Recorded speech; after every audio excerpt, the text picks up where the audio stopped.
So joining me now for what I consider the second start of the new year in any given year, at least as far as Washington is concerned. It is September has a feeling of almost the same feeling you get when you actually start a new calendar year. First week of school has that feel to it. Well, it's the first week of business as far as on Capitol Hill. So it's the news organization of record, Punchbowl News. I got the two co-founders, Anna Palmer and Jake Sherman. Welcome. And do you share this belief, Jake, that September, does it feel, I've always felt this sort of the first week of Labor Day is almost like a new year. Do you share that feeling being a Capitol Hill creature? I do. It feels like people are. This is only a 3-day week. This first week, so they're not. Well, it's Congress. 3-day week. That's a lot of work, right? Well, and it's not even really 3 days. They come in on Tuesday night and they're out on Thursday afternoon. So it's really it's a 2-day week, really. Mm. It is. Yes, it does feel like a new year, and it feels like, and we're benefited, at least in some way, by the fact that we benefit from the fact that there's a government funding deadline at the end of this week. So that's end of this month, not the end of this week. Sorry, end of this month. Sorry, that adds to the urgency and the feeling of like we're driving towards something big here. So yeah, it does feel like the beginning of if the air is crisp, the kids are back in school. So yes, it does feel like that.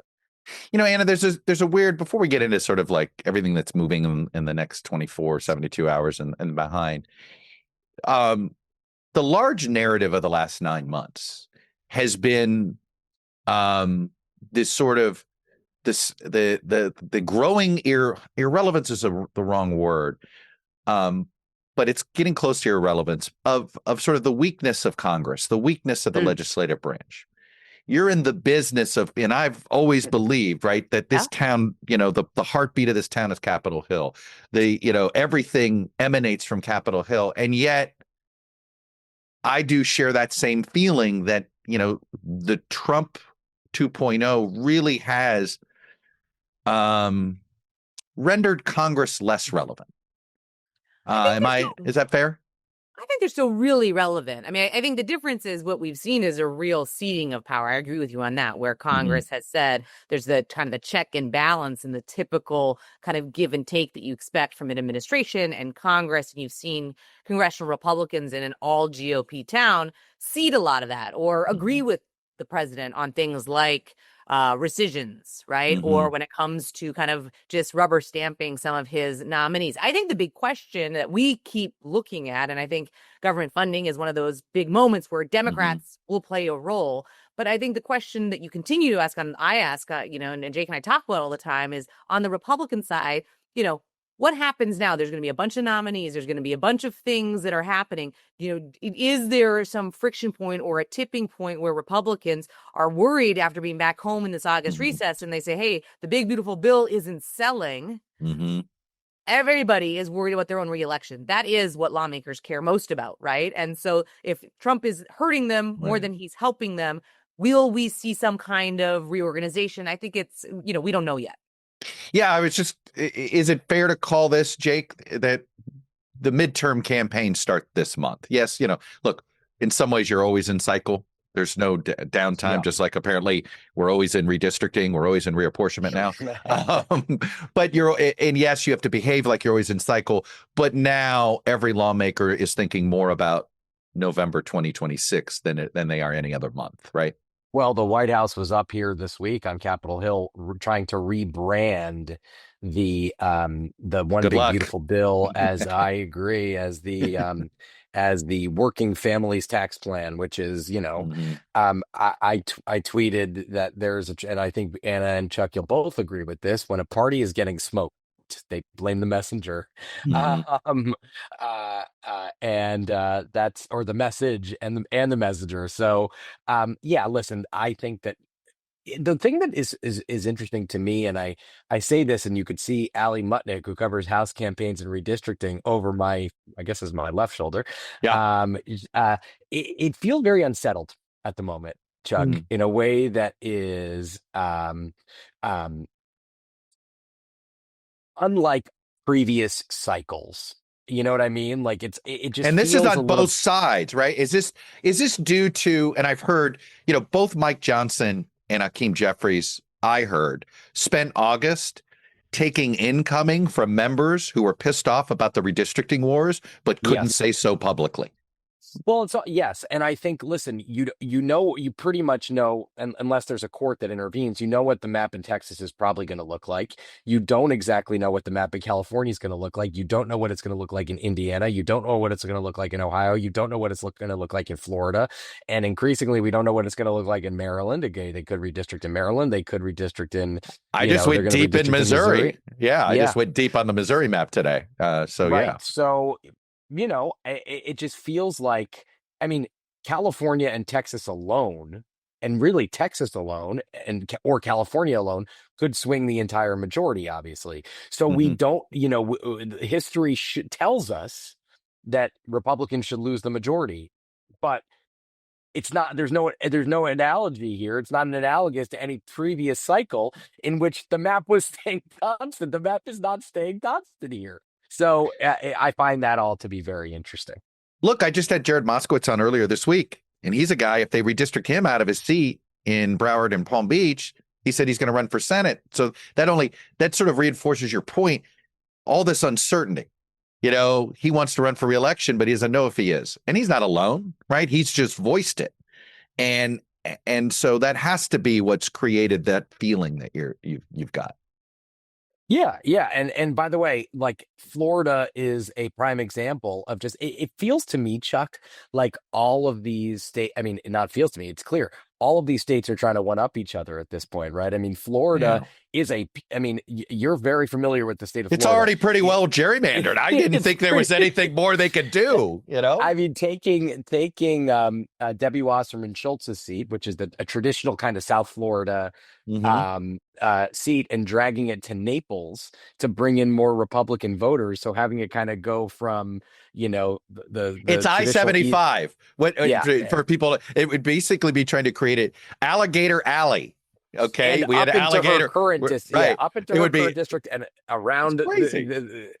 So you're talking about a map that is it's all very fascinating to me, and listen, can they do this? Yes. Should we be in a situation in which states can just at the drop of a hat redraw their lines? Until Congress does something about it, or until these states put it in their constitution that they can't, like New York, then they're gonna the door is open to doing it. And go ahead. No, I just want to add one thing. I think the thing that's going to be interesting is on Democrats, right? They had moved really away from this, saying California, we're going to do independent commissions. That was the huge, kind of groundswell over the last, at least 5+ years for Democrats. And now that's biting them, right? So if you're Democrats, why would you do that? It's really similar to when Democrats said, oh, we're not going to have super PACs. Big money's bad. And then they said, oh, wow. Actually, Republicans have juiced the system, and unless we play by the rules that they're playing by, we're going to lose. I think a really similar thing's going to happen. I have a hard time seeing Congress stepping in and saying, "Oh, okay, now after this time, we're going to change it so that they're not going to be able to change these at a drop of a hat." Well, you sort of just answered the question I was about to address to you, which is, are there any institutionalists left in the Republican side of the House who will look say at this? Publicly? Well, right, that I'm aware of. But are there any are there any behind the scenes going, what are, because all of this takes power away from the legislative branch, right? The redistricting takes power away. All of it takes power away. And I got to think, I guess, there's just only so many Hal Rogers that are are there any left that want to sort of say, hey, enough of enough, eventually we're not going to have a president we like in here, and we have just given away way too much power? I think there's two things to think about, and I'll take it over to Jake. But in my mind, there's fewer of them, right? They've retired, they've moved on. They, you look at kind of the seniority system, which used to be king on Capitol Hill, has really seen a reduction in terms of favoritism of that, where you've had this kind of next generation saying, finally, we got to move on, right? And I think the second thing that you've really seen is just the groundswell of new members, right? This institutionalism, these people that were there forever, they aren't staying there. If you look at the Senate, right, like that would be the place where, oh, this is going to be, things are going to move slower. We're going to have a lot more rules. The Senate looks a lot more like the House than it did 10 years ago. And it only has continued to speed up. And I think we started with Republicans, and you're really seeing it even more on Democrats now as well. Yeah. I could tell you this, Chuck, on I just one on the institutionalist thing. I could tell you that in Texas, from our reporting over the last couple months, I mean, nobody, not a single incumbent in Texas was asking for redistricting. Right. And they said, I had one member say to me, I don't want to say too much because I'll give away who this is, who said, I just got a new district. I spent like a lot of time getting to know like a new 30% of my population.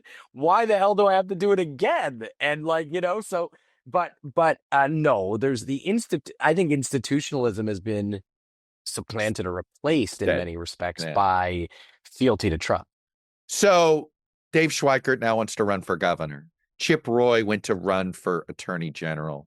I got to think the next couple, Ashley Hinson, now obviously seat opened up. She jumped at that. And this is the month, right? The next 3 to 6 weeks are sort of, with maybe 1 or 2 more at the end of the calendar year. But the next 3 to 6 weeks are sort of the last of the retirements or moving, deciding to jump to another race. Should we expect a mini flurry here? Because of everything we just discussed. Boy, this redistrict, I have no idea, at least a statewide electorate that can't get remapped, all of those things. Should we expect more of this? Maybe, but listen, some of these filing deadlines are going to creep up. And here's what I'd say in Texas. I don't think we've seen let me put it this way. I don't know that we've seen the end of who might get into that Senate race. I can tell you that there are lots of talks about whether Wesley Hunt will get in. And there are some other members who might look at their district and say, this is my time to go for it in a messy primary between John Cornyn and Ken Paxton. But I don't see anyone else. I mean, Byron Donalds is running for governor of Florida. I don't see anyone else. No one that comes to mind, but it sure as hell looks like a good opportunity to get into a statewide race and get out of the mess of Congress. I mean, the Schweikerts, it didn't shock me at all. Like, that dude's always in a swing district. So why you got to raise the same amount of money? Might as well. And the incumbent governor in Arizona looks quite beatable.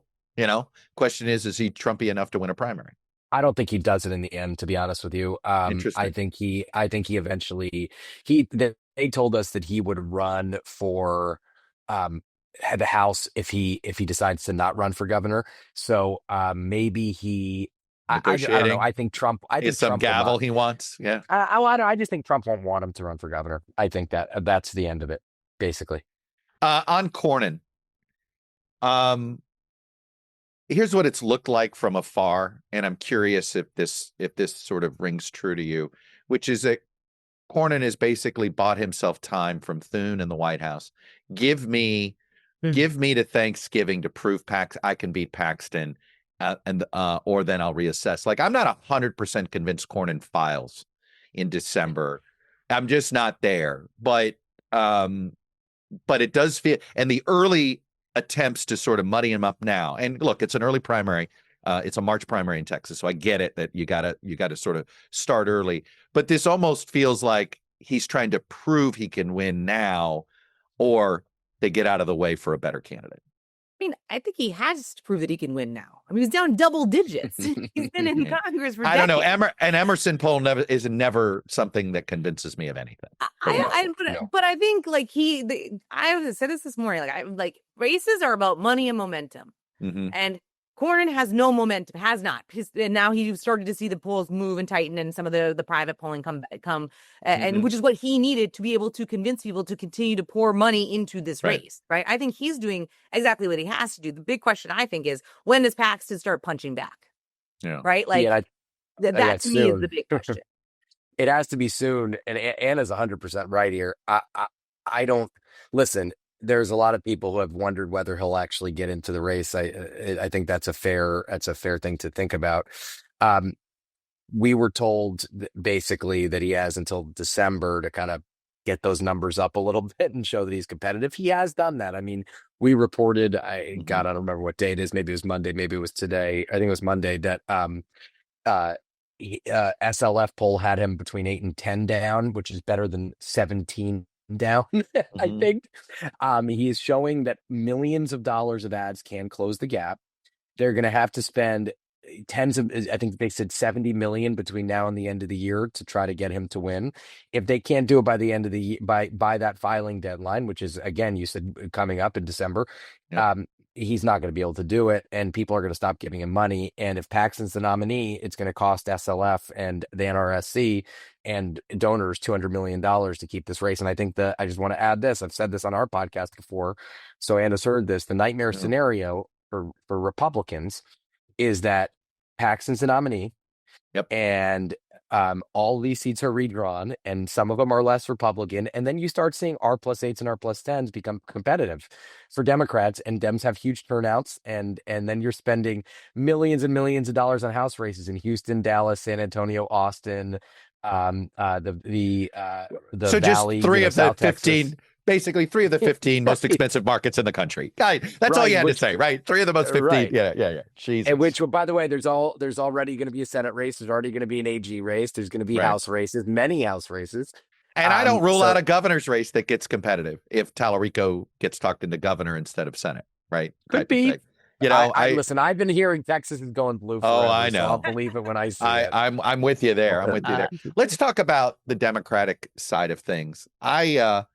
I made a contention in my Substack this week that I just sort of, and I don't even know if it's good or bad politics for them, but I don't see a scenario where Democrats work with congressional Republicans to avoid a shutdown. I don't see the incentive, right? This is always, what are the incentives? What's the incentives to cut a deal? What's the incentives to fight?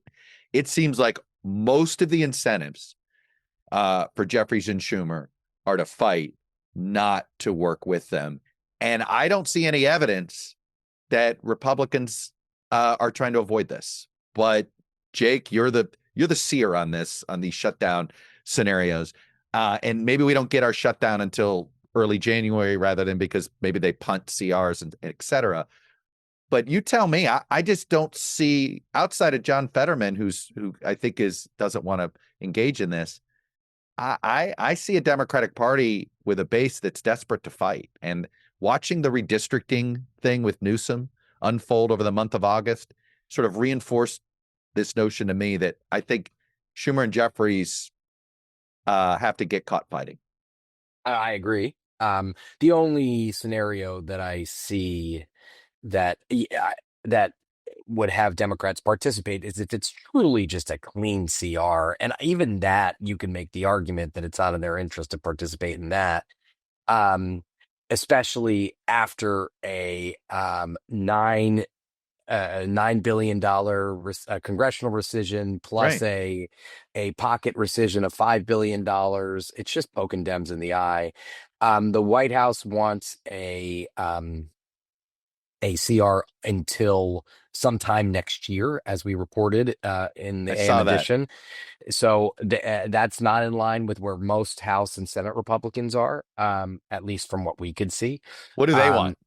They want to do November-ish and then kind of try to put together a larger package. I see big peril in that too. Johnson doesn't want a minibus or an omnibus. Neither do a lot of people, to be honest with you. Some senators and some House members. They want their earmarks. But listen, Democrats, this is, as Anna put it the other day on our podcast, this is their moment to fight. And if they're not going to do it now, when are they going to do it? And Anna totally said, agree. I mean, she's right on that. She's right on a lot of things, but that was one of the things she was right on.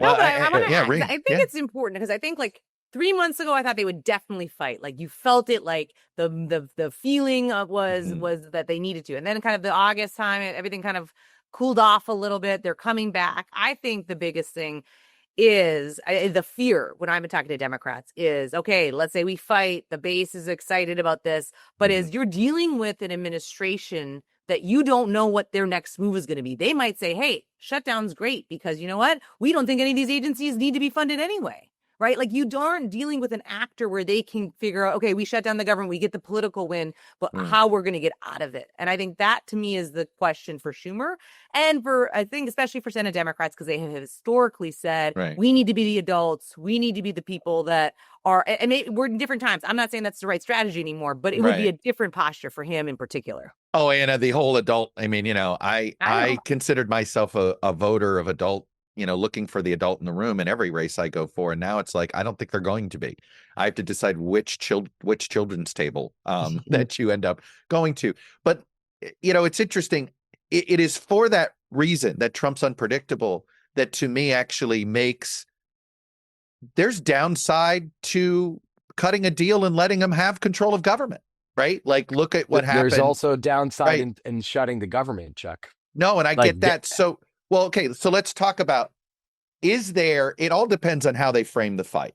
So, Anna, if it seems that the best leverage, as far as the public would understand, would be Obamacare subsidies, right? They expire. Like, if you're going to do this, you have to have an ask that seems semi-realistic, and Obamacare subsidies feel semi-realistic. I could also say, if you really want to make them, we'll talk about this in a minute, really feel pain, go make Republicans vote on tariffs. But I'll punt that question here for a second. It's Obamacare subsidies. What else could they have that maybe Republicans would concede or the White House would do that would allow them to stand for something and be careful the Republicans might say, okay? I think the easiest answer is oftentimes the best answer, right? And you just laid it out. I mean, if you're Democrats, what have they won over the since Obamacare passed? Where have they beat Republicans every single time? It has always been on healthcare. And I think you saw this in terms of even what they were trying to do with the tax bill earlier this year. So if you're Democrats, it's something that people understand. It's personal. Tariffs is something that I don't think most Americans even understand how it works. Like, I truly, I don't think you're like, okay, we're standing on the tariff thing, even though people say, well, he's been doing these tariffs for 6 months, 9 months, and no one has felt any change, really. Yeah, it's coming, the economists say. But I think that's hard to play at your hometown, kind of rally, that it's all about tariffs. I think it's about, I think when you look at healthcare, it makes a lot more sense. And I think it puts Republicans, because there's already been some Senate Republicans who said, hey, actually, we do need to figure this out, right? Like there's some cracks in the wall there when it comes to Republicans on that issue, much more so. Privately, would Republicans say these tariff things are terrible? I think you'd see a lot of Republicans say they roll their eyes at them. It's not what they think is good politics, but I think healthcare is a lot more of a salient topic. Look, Chuck, could I say something else? Yeah. Just one other thing. I agree with everything Anna said. I do have questions about whether a CR can carry politically the weight of those premium tax credits. I think it's tough, but I don't think it's undoable. The White House is not engaged on this topic from what I could not from what I could tell from my conversation with them. So, but let me add one more thing. The risk in shutting down the government, if you're a Democrat, is as follows. How do you get out of it?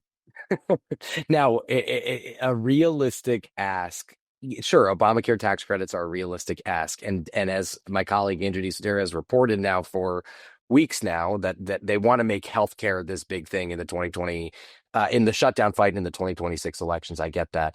But if you get into a shutdown, Donald Trump is going to say, we tried to offer Democrats a clean CR, no funny business, and they shut down the government. Now, Trump has a horrible history with government shutdowns. He screwed up the last one more than anybody could imagine. I mean, he got out of it for nothing after he caused the shutdown. The shutdown was him. So, Trump's, as we were talking about unpredictability, his unpredictability on a shutdown is a real risk for Democrats because they don't know what he's going to do. They don't know how he's going to handle it. They don't know how he is going to make a shutdown painful for Democrats. And Obama, Chuck, you remember this. Anna, you remember it too.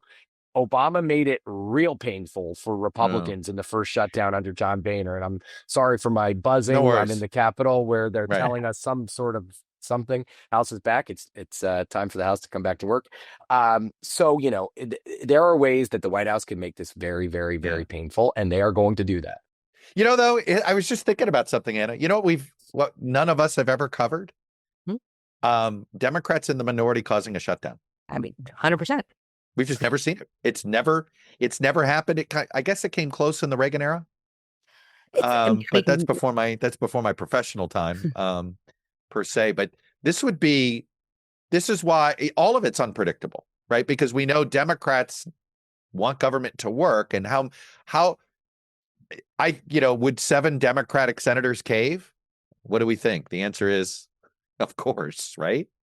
I mean, I also think the biggest thing that we're watching, or I think is just going to be really, I think Chuck Schumer to me is the most fascinating person to watch in this whole thing, because he clearly got where he in this last government funding where they allowed for it to go forward. He and Jeffries were in different places, and he got kicked in the teeth for it, right? Yep. And so his numbers are rivaling McConnell's now nationally. Like he's got name ID, and it's all bad. Yeah, I mean, so if you're Chuck Schumer, you are trying to align yourself as closely as possible to Jeffries to deflect any possible blame for this. And I think, they know that, right? I mean, they know they don't have a lot of, and they historically, as you say, like Democrats want to fund the government. They want more government programs. They believe that is inherently important for people to get their Social Security checks and all the other things. And for them to say, okay, well, now is the time to fight. Yeah. I think it could be tough. And I think they make a point on that in terms of like, okay, the Trump people saying like, we set a clean CR and you wouldn't do it. Yeah. Like they can't seem unreasonable. The voters always get a say. And there's 2 actual sort of an election night this year could have some impact if like one party has a better night than expected or vice versa. You've got, I find New Jersey governor to be, I think, a very under the radar, underrated race. And I think people need to pay more and more attention to it every second of the day. And then, of course, there's a referendum in California now, which becomes not just make or break for Gavin Newsom's future, but make or break, and I'm curious, Jake, if Newsom loses the referendum, right, it's a real punch in the gut to Democrats. Does that increase the need to fight on Capitol Hill, or does that create more capitulation? Chuck, I just said I could show you in my notes from yesterday. I just said to my team here, I have a note in here. What if Newsom loses? No, I think it's Charlie Munger. A buddy, just to put a finer point on this. Normally the Republicans are always behind when it comes to anything California, but I was talking to a good source of mine last week, and he goes, "Hey, I've already got 3 mailers from the no campaign. The yes campaign hasn't even begun." Charlie Munger Jr., whose father famously was the partner, late father, just passed away. By the way, if you ever go down rabbit holes, Charlie Munger Sr. sayings are just fantastic. They're great, yes. If you're an entrepreneur. Warren Buffett's partner. Yes, Warren Buffett's old partner. But Charlie Munger Jr., this was his baby. He funded this redistricting commission. Arnold was the face, but he was the money behind it. And it's real. And and they are already spending money. It's going to be a close referendum. This isn't a slam dunk for Newsom. The polling that we've seen, I think Politico had a poll that had it at 53%. Yes. Now, the rule of thumb with these, and I haven't covered many of these, so I'm just going off of what smart people have said on both sides of the aisle, is that rarely do these things get better. If they start at 53, they are probably only going down. Yeah. That's a real risk for Gavin Newsom. So, that would be a big gut punch. But, I had a Republican say to me the other day, if they make this about Trump versus Democrats, yes can win. Correct. If this is about equity and fairness, and you had this system and Gavin Newsom is trying to strip it away from you, then it's not a winning message for yes. Now, I will also just add for accuracy's sake that this system has benefited Republicans in a major way compared to the old system, which basically was the epitome of backroom deal making in California, where Howard Berman, the former congressman, and his brother basically drew the maps. Right. Republicans have had maybe not as good of a decade or 2 decades as they should have in California, but they've had a real good 2 decades. I mean, they've picked up seats in places they probably otherwise wouldn't. I would argue Kevin McCarthy had good relationships with California Democrats that go back to his old legislative days. For sure. And he was able to play the card that said, hey, you don't want to screw me too badly here. I'm going to be bringing money to California too. And that's the way politics used to work in the States. There'd always be kind of a nod to a member of the quote minority party if they had juice in Washington. But I'll also add to that because of where McCarthy was from, Kevin ended up putting a lot of money into California, and really funded to a large degree a lot of did mailers for the California Republican Party out of his pocket, spent millions in television advertisement. He really focused on California as an untapped area for Republicans. So Anna, Jake didn't answer how would Democrats on Capitol Hill respond? Sorry. That's all right. I'm just giving you a hard time because we both nerded out there in California. But would that, I guess I could argue either way, but what would be your instinct? Would it make congressional Democrats deflated and less into the fight, or more anxious to find somewhere else to push back? A loss is a loss. It's a gut punch, right? I think if you look at Democrats, we're still trying to figure out what happened in the last election, right? What the lessons are, what is the message supposed to be? What are our issues going to be? If they can't win on this, and then the message is what Jake said, it's anti-Trump, it's Trump versus, the opposite, and you're still losing, you're going to go and lick your wounds and say, what about my reelection? I'm not worried about just majority, but if we can't win in California, where can we win? So then it becomes, you think what you're describing is sort of that everybody goes into survival mode. Yeah. There's no leader of the party right now. There's no unified message. There's we think this is what is going to be the issue that's going to, win the day in the midterms, right? Democrats basically, they thought it was women's rights and abortion, and that didn't work the last time. They, they had run on healthcare and the anti-Trump stuff. And I think Democrats, you could pull 10 Democrats from across the country and you get 10 different messages about what they think is the thing that's going to actually make them win. Hey, Anna, you just brought up reproductive rights. I was with you when you had thought a couple of years ago that this would be something that would just become a huge problem, that Republicans would be carrying this around as an anchor around their ankles. Did we miss something, or is just Trump fogged up everything? And when the fog clears, this will probably bite them at some point, or no? I think women's rights and abortion in particular are a salient issue. We saw it play in a lot of statewide races, right? In the last election, that was the issue that Democrats were really hanging their hat on, that was where the energy was, that the turnout was going to be women and others that were really energized about this. I think you had COVID, you had the economy, you had the late, you can think about the muddying of the waters of Democrats, Biden dropping out late, right? There's just a lot of things. And frankly, I think the Republican messaging on crime, which for 2 cycles before hadn't worked and finally did work this time, right? There were just countervailing pressures that I still think is this long-term salient issue. We'll see. Does gay marriage get back onto, is that become a national issue again in a way that's no longer has felt like it hasn't been an issue because it was kind of done and then the president was set, and now you start to see some bubbling up of whether that's going to become. So some of these culture issues that were, kind of favored Republicans, favored Democrats, and maybe we see the pendulum swing back and forth a little bit. Let me pivot to tariffs and whether Congress is going to have to respond if the courts continue to reject the Trump administration's theory of the case of the legality of their situation. Jake, is Speaker Johnson prepared to put a vote that basically, that codifies the power Trump believed he had with these emergency acts, and they come up with it, they concoct another way to do it, or they just directly give him authority? Is that even being talked about yet? Not yet, but that's a really good question. The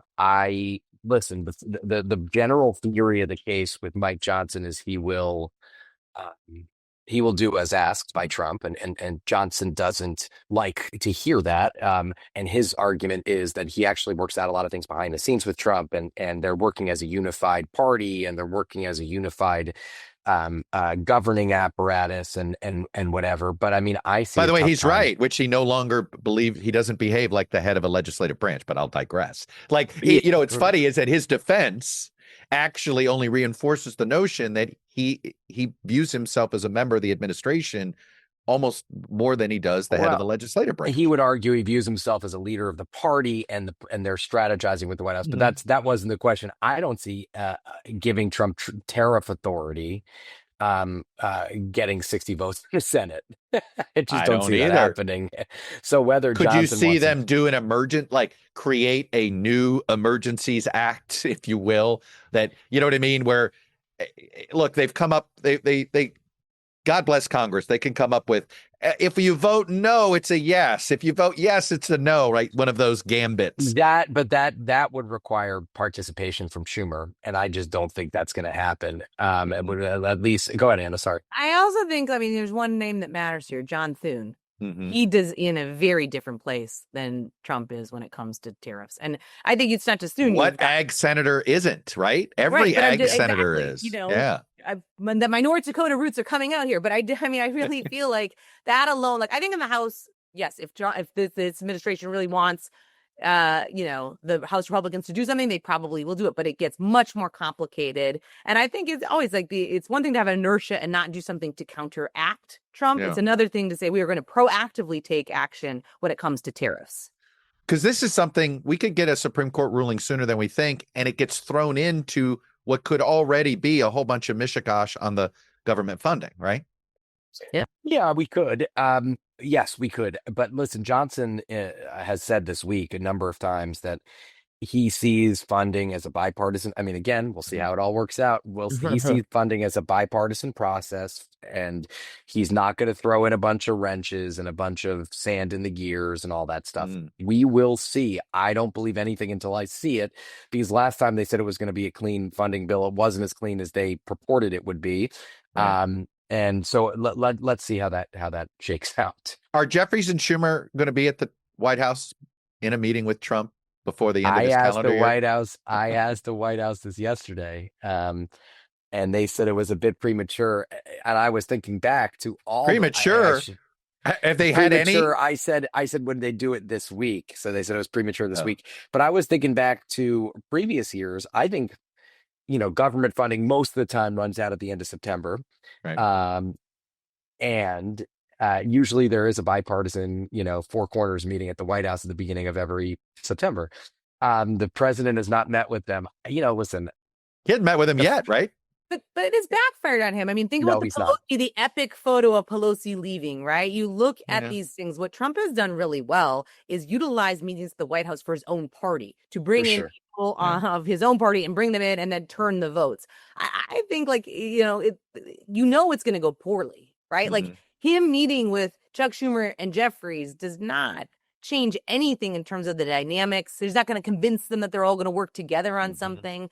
But it feels like we're part of a play that maybe this is the next step in the next week and a half, but let's just fast forward to what actually is meaningful, because it's not going to be them meeting at the White House. Jeffries has no relationship with Trump. Obviously, Schumer had a relationship with Trump, and then had a very bad relationship and continues to have a bad relationship with Trump. But listen, if Democrats win the House again, don't know what's going to happen. That will be a really interesting dynamic to watch. Hakeem Jeffries has been unsparing in his criticism of Donald Trump.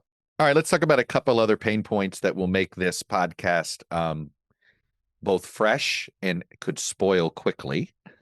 And that is, I want to talk Epstein and Kennedy. And I know I think have some, both of those things might have some movement over the next day or so. But let's talk Epstein. Does Trump have the votes to prevent the release or not? I think so at this point. I hate to say it. Wow. I hate to say it. I think so. Right now there are. Are they whipping this? White House whipping hard on this? Yeah. We were. That's what's amazing. Laura just reported, though. I mean, Anna Paulina Luna, which was one of the Republicans that they would need, has said she's not going to support it. So, you're looking for two. They need two more signatures on the Republican side, right? Yeah, they have Anna Paulina. They have Lauren Boebert, MTG, Nancy Mason Massey. They need two more. Burleson, Luna, Ralph Norman, Eric Burleson, that is, and Keith Self have all said they will not be signing it. Victoria Spartz is someone to watch. There's always a couple wild cards in there. I'll just say this. I mean, Republicans thought this thing would go away after the August recess. It's not. I mean, there was a big press conference with all the survivors. It is survivors of Epstein's horrific behavior. You know, it's not going away. And the bigger thing is what happens on rules. I mean, this was what ground the whole House to a why they left early. I mean, this is the discharge petition is one thing, but they need to figure out an answer going forward for rules. And it's hard to see what they've done to appease the people who what was the rules? Give a quick little non-Capitol Hill explanation on what happened there. Jake, you can do this. Why was the House frozen is basically the question at hand. Listen, there were people wouldn't vote for procedural motions because of the Epstein, because they were angry with how Johnson was handling Epstein. It froze the House floor. They couldn't get anything moving. Right. People were just sitting around here. So they said, go home. Listen, Johnson bills have to go through rules, right? The leader, it's and have the rule by leadership at the top level, and it goes to rules. And without rules, then literally what. So who were the two wrenches there? Was it Roy and Norman? Yeah, but more than that. More than that. It was Roy and Norman basically, and Norman got backed off a little bit, but it was sprouting up everywhere, and it was not a productive week for Johnson. Right. And he sent him home. Now, so I mean, this issue is not going away, and discharge petition, as we kind of written before, is like a cry of pain that lawmakers don't like the way the leadership is handling the floor, and that's what we're seeing right now. And it never goes away, right? If they're two signatures short for a while, then it's not as if the discharge petition disappears, and any new development, right? The threat of it is always going to be hanging out there. But there are rules that we don't have to get into now, but there are rules about once a discharge petition reaches 218, when I think it's 7 legislative days, it has to come up for a vote. It can't be, delayed or moved. But so the sooner you get them, the sooner you have the vote. Obviously, that goes without saying. And things like this, generally speaking, not speaking about Epstein, discharge petitions sometimes lose steam. People could come off of them. The White House is putting a lot of pressure on this, on just saying that. That's a squeal. That's one of those tells. Oversight is doing what you want to do with this discharge petition. They're already conducting their investigation. It's premature. You don't have to do this. Interesting. So the ask is not don't sign it ever. The ask is don't sign it now. It's really don't sign it now. I mean, typically, listen, in legislation, buy time.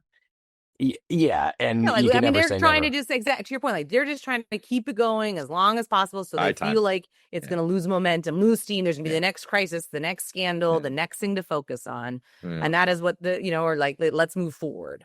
I mean, but I think I don't think they have figured it out at all. I think it's a huge problem for them. I want to pivot to Kennedy and the mess over at the CDC, and whether this is a moment that the largest chunk of Trump skeptics left in the Republican Party are on the Senate side, right? And at any moment there's always enough to deny Republicans a majority on things, if they decide to unite on something. What kind of constituency does Kennedy have inside the Senate Republican chamber these days? That's a very good question. It is. Let me put it this way. People want to be deferential to Trump, generally speaking. Kennedy has really taken a lot of people for a ride. I'll just be honest with you. I mean, he gave all sorts of commitments to Bill Cassidy, and people feel like they were taken for a ride with this guy. And this is something we've written about, and we can never write about enough. Because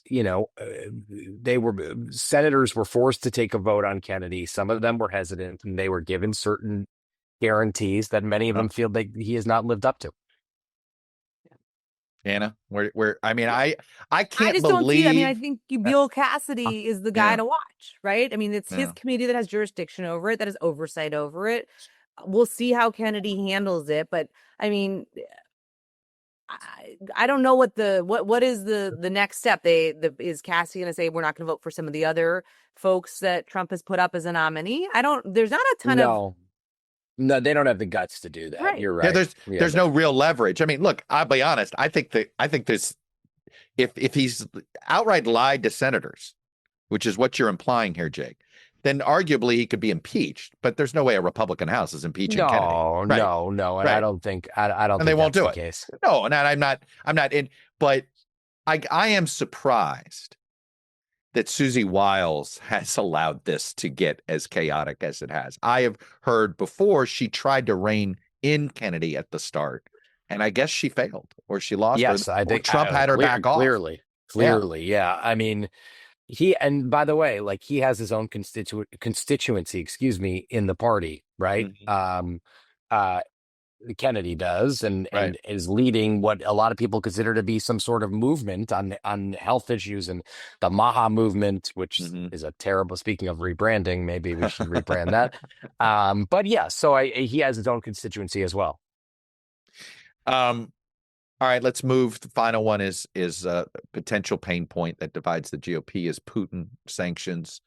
And I gotta think that if something was put on the floor of the Senate, you might get 65, 70 votes to do something tough on Putin. No, I think that's probably right. Yeah, I mean, listen, I think that especially if the Trump administration wants it, I mean, you're going to have Lindsey Graham, you're going to have a bunch of Republicans who I think are already in the camp to say we should be doing something, right? But I think they are, like on a lot of things, Senate Republicans are taking their cues from one Donald Trump. They're not going to go off on their own on this one. I have a hard time seeing it, Jake. I agree. No, and on sanctions and just hitting back on Russia. I mean, Thune has been very deferential to Trump, and they're not moving without Trump. I mean, rhetorically they sound like they're ready to break. They're just not going to do it. I don't think they're in a different place on a lot of things potentially. I don't think Thune would put anything on the floor to that would present that scenario. Basically. Let me get out of here on two quick questions about campaign 2026. Is Joni Ernst the last Senate retirement? Probably. Let me just think. I think so. I mean, to me, there's Cassidy. There's still Cassidy, Collins, and Cornyn, the three C's. Yeah, sorry, I'm not convinced that Collins does it. If they do a bunch of CRs and you're the Senate Appropriations Chair and you're not getting earmarks. Oh, interesting. Why would you run? You're on the, like I was, By the way, I think Collins will ultimately run, but I'm not convinced of that. Interesting. I'm not convinced. And I am also, like you said, Cornyn is an open question. And the other one you mentioned was Cassidy. I think Cassidy does run, but I don't feel like. Can he win a primary? I haven't put much against who's the guy, who's the former member running against John Fleming, probably. Yeah, but what about Julia Letlow? I mean, I don't think so, right? Letlow hasn't gotten in yet. She would be an interesting candidate. She is a very, very good very attractive candidate. In that she raises a lot of money. She's close with the leadership. I mean, doesn't Trump want to take Cassidy? Trump has never given up trying to take out people that impeached him or convicted him. But it's different than Tillis. Like Tillis was somebody where they had an open kind of war happening. I feel like Bill Cassidy's gone along to get along with Trump for the most part. I mean, in this. I mean, he got Kennedy. He's supported a lot this cycle. Yeah, and he's been humiliated. I mean, I don't know. That's why I assume Cassidy doesn't. But I don't think he doesn't run. I think he doesn't run. That's that this Kennedy stuff has been. I mean, this is a pretty big black mark on him, right? He went out on a limb for Kennedy, and he got other. I mean, the Tom Tillis statement. Was it about a month ago where Tillis said, well, I voted for Kennedy because Cassidy told me to, said it was okay. Right. I mean, listen, politicians typically don't have, a great deal of shame. So I think he could run again. But, I guess I don't feel that strongly one way or the other. Interesting. All right. Let me get you guys out of here on this. You're expanding the Punchbowl enterprise, Anna. What does that mean? You guys, the studio, and what do you see? What's the I've the Washington media market. I've watched this over the years. You guys are the entity of the moment here. How do you hold it? How do you keep it? What do you see the next 5 years looking like? Yeah, it's a great question. I mean, listen, I think we are 5 years old in January. So we started with 4 of us. We'll be almost 50 people by the Amazing. end of the year. And, we started as a kind of a newsletter and a subscription business, and we do lots of events, and we now have a policy intelligence tool. And I think when you look at the landscape, particularly on TV or video, this to us, we feel like, again, like everybody kind of dismisses us oftentimes, like, oh, we're too niche or we're too focused on the Hill. Like, we know exactly who we are and what we're doing. And there's a huge audience of important people that care about the kind of conversations, the kind of coverage that we're doing. And that's what Flyout Day is, right? Like, it's a weekly show that's going to come out the Thursday after members leave. It's the last conversation that they have that put a fine point on the end of the week, that can also not just be about, kind of gotcha moments and the latest soundbite of what's happening with the White House. I mean, this is really our encapsulation of what our written coverage is and our podcast is every day with the Daily Punch, and taking that to video. I'll say Jake, one more thing on this. Thursday's the new Sunday. First of all, Thursday's the news. Well, no, Thursday's the new Thursday. Let me just add one more thing. But it's the most important thing is what you're really setting up is the future in 3 day that Friday is no longer a work day. That's the real thing that you guys are trying to do. No, what we're doing, what we're trying to do. No, what we're trying to do is we're trying to. Maybe I won't say that because Anna will get mad at me. Let me say one. Let me just give Anna some credit here on a few things. Number one, what we're trying to. Members of Congress are asked to go on television to become pundits about Trump. Oh, I joke about it all the time. They're elected pundits. It's ridiculous. I'm not interested in that. Like, Right. I'm interested in it, I guess, to the extent they're involved in the issue at hand. Sure. I'm not interested in having, Congressman X on and to give me his views on like various things that other people are doing. We'll ask people about Trump where it makes sense. I'll say this about our business. Like, we